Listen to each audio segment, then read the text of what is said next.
Muitas pessoas têm tido seus sonhos destruídos pela falta de confiança absoluta em Deus. A Bíblia está repleta de exemplos de grandes sonhos cumpridos para a glória de Deus. Encontro com a Palavra é um programa escrito pelo Dr. Dick Woodward e narrado por Pastor Edson Bruno. Ouça e descubra verdades que lhe ajudarão no seu dia a dia. Com você, Pastor Edson Bruno.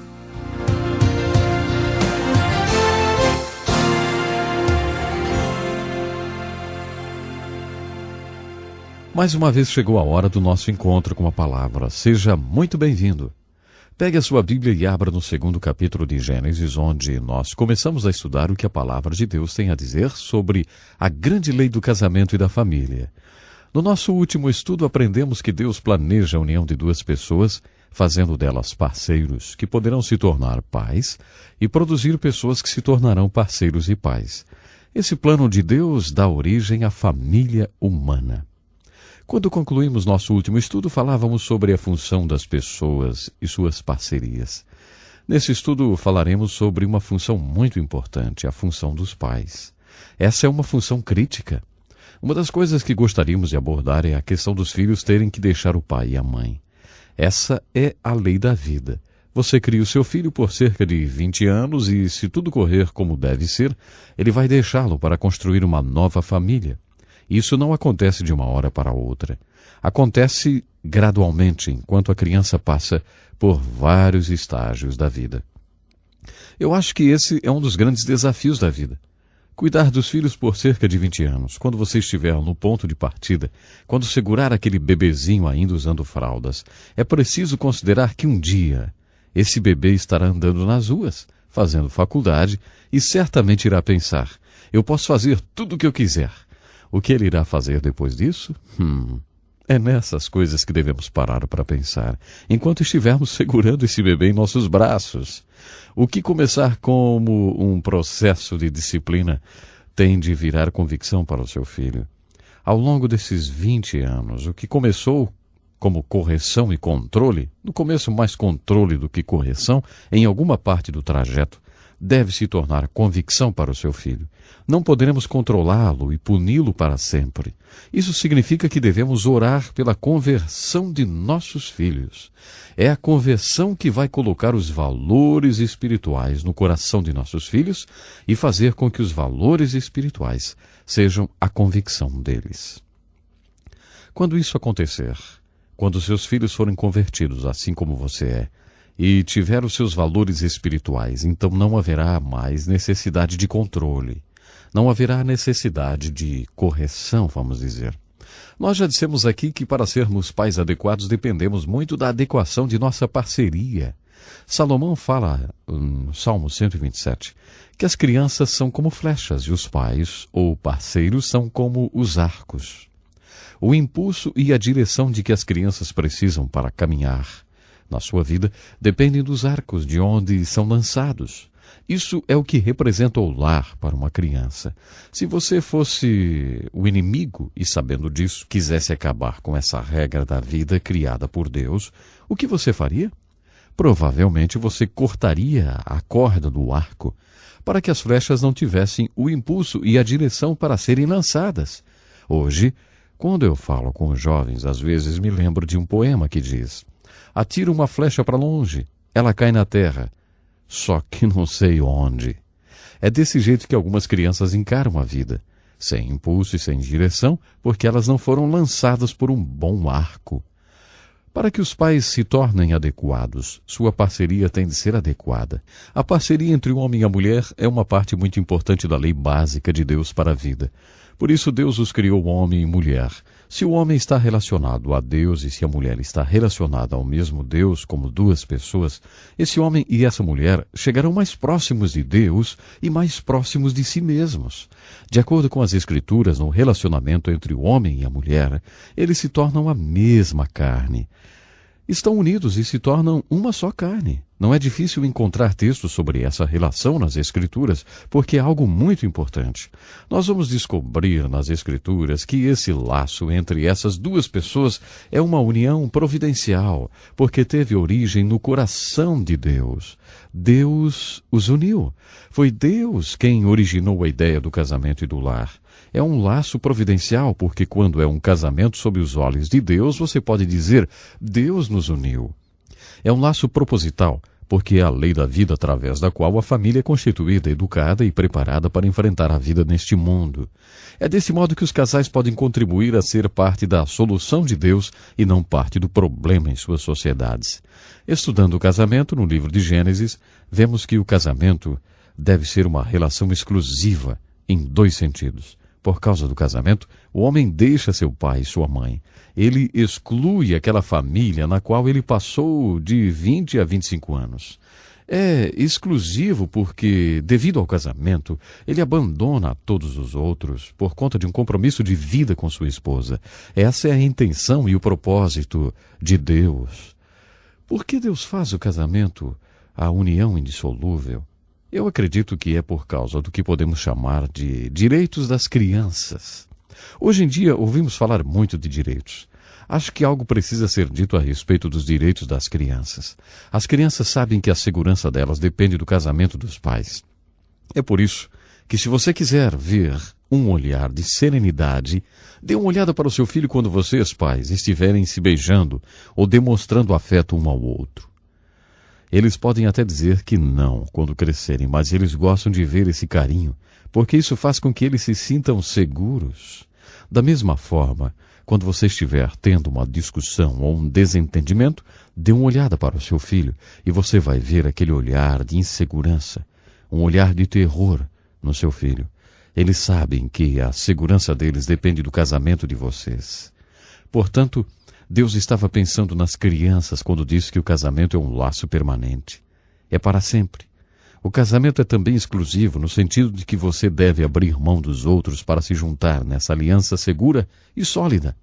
Essa aliança tem de ser baseada na exclusividade. Uma outra observação sobre o casamento é que ele é um relacionamento que inclui tudo. Salomão teve 700 esposas e 300 concubinas. Então ele foi, de certa forma, uma autoridade quando o assunto é casamento. Salomão diz em Eclesiastes capítulo 4 que o casamento, como Deus pretendeu que seja, é como uma corda de 3 pernas, que não se quebra facilmente. Por aplicação, o que ele quis dizer é que a relação entre duas pessoas tem muitos níveis diferentes, no mínimo 3. Primeiro de todos, o homem e a mulher se tornam um só, em espírito. Deus quer que eles tenham comunhão, como que se fossem um só espírito e mente. Deus desenhou essa relação física e sexualmente. Deus projetou essa relação física para ser a expressão de alegria da unidade que eles teriam nesses níveis mais profundos. Deus quer dizer que devemos ser um em espírito e na mente e expressar essa unidade através da união física ou unidade física. Os animais têm essa expressão física, mas não há união de espírito nem de mente. É apenas animal. É apenas mecânico. Várias vezes, durante o aconselhamento matrimonial, ouço homens e mulheres dizerem: nossa união sexual é apenas animal. A razão para isso é que eles realmente não estão tendo comunhão. Eles não estão tendo comunicação. E a relação física não está sendo uma expressão da unidade mais profunda. É apenas uma coisa animal e mecânica. Isso não é o que Deus planejou, nem é o que ele pretendia. Deus pretendia que nós fôssemos como uma corda de 3 pernas, ou um cabo com 3 tranças, que não se parte facilmente. Ele pretendia que fôssemos um no espírito e na mente. Assim nossa união física será o que deveria ser. Se tivermos essa unidade em todos os 3 níveis, então teremos a corda de 3 pernas, a qual Salomão disse não ser fácil de quebrar. Um último pensamento sobre essa lei da vida. Como podemos observar em Gênesis, vemos o casamento, o lar e a família como eles eram e como eles são hoje. De acordo com as Escrituras, não podemos ser pais adequados sem a ajuda de Deus. O Salmo 127 diz: se o Senhor não edificar a casa, em vão trabalham os que a edificam. Se o Senhor não guardar a cidade, em vão vigia a sentinela. Inútil vos será levantar de madrugada, repousar tarde, comer o pão de dores. Aqui está uma mensagem importante desse salmo. Se você estivesse tentando dormir e tivesse um dia cheio pela frente, não seria ridículo deitar e dizer: Senhor, tenho um dia cheio amanhã.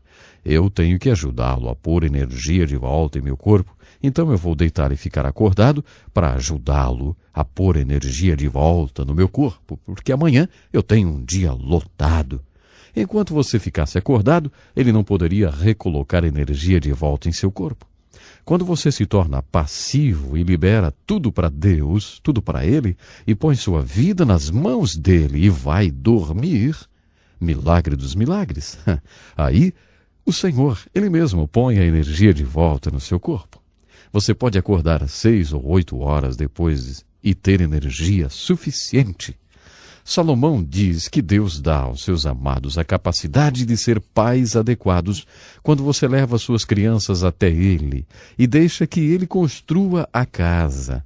Resumindo, não podemos ser pais adequados sem a ajuda de Deus. Jesus disse sobre o casamento: ninguém pode receber isso a menos que Deus o ajude. Você não pode experimentar verdadeiramente o que Deus planejou para o seu casamento, a menos que você tenha a ajuda de Deus. Um dos grandes objetivos, e vamos dizer uma das grandes mensagens do Novo Testamento e do Velho Testamento é: você não pode ser uma pessoa adequada sem a ajuda de Deus. A Bíblia coloca dessa forma. Jesus diz em João: o que é nascido da carne é carne, e o que é nascido do Espírito é Espírito. Não te maravilhes e ter dito: necessário vos é nascer de novo. Essa é a grande mensagem da Bíblia. Como Deus acaba com o divórcio entre o homem e Deus? Como Deus realiza em nós o ato de criação de que precisamos? Ele o faz através do novo nascimento. É por isso que o Velho Testamento diz: Jesus está vindo. E o Novo Testamento diz: Jesus veio. Você pode nascer de novo. Você pode receber o ato de criação em seu coração. E então você será uma pessoa adequada. Assim, de acordo com as Escrituras, não podemos ser pais adequados, ou companheiros adequados, ou pessoas adequadas, sem a ajuda de Deus. É por isso que devemos voltar ao livro de Gênesis, capítulo 1 e capítulo 2, considerar a criação do homem e entender a nós mesmos como realmente somos. Nunca seremos adequados como pessoas se não voltarmos ao Gênesis e considerarmos a intenção e o propósito no coração de Deus quando Ele nos criou. Nunca seremos pais adequados sem, de acordo com as Escrituras, até que voltemos ao Gênesis e deixamos que Deus nos conte sobre o lar, sobre as pessoas, companheiros e pais, como eles foram e como eles devem ser. Bom, o nosso tempo hoje já acabou, mas eu espero você para o nosso próximo programa. Que Deus lhe abençoe com toda a sua família. Até lá, então. Que lição importantíssima. Obrigado, Pastor Edson Bruno. Prezado ouvinte, coloque em prática o que você ouviu aqui. Sem dúvida, sua vida será grandemente abençoada. Este é um estudo escrito pelo Dr. Dick Woodward, na voz do Pastor Edson Bruno. Escreva-nos e solicite o material. Nosso endereço é Encontro com a Palavra, Caixa Postal 2011, CEP 89201-970, Joinville, Santa Catarina. Até o nosso próximo Encontro com a Palavra.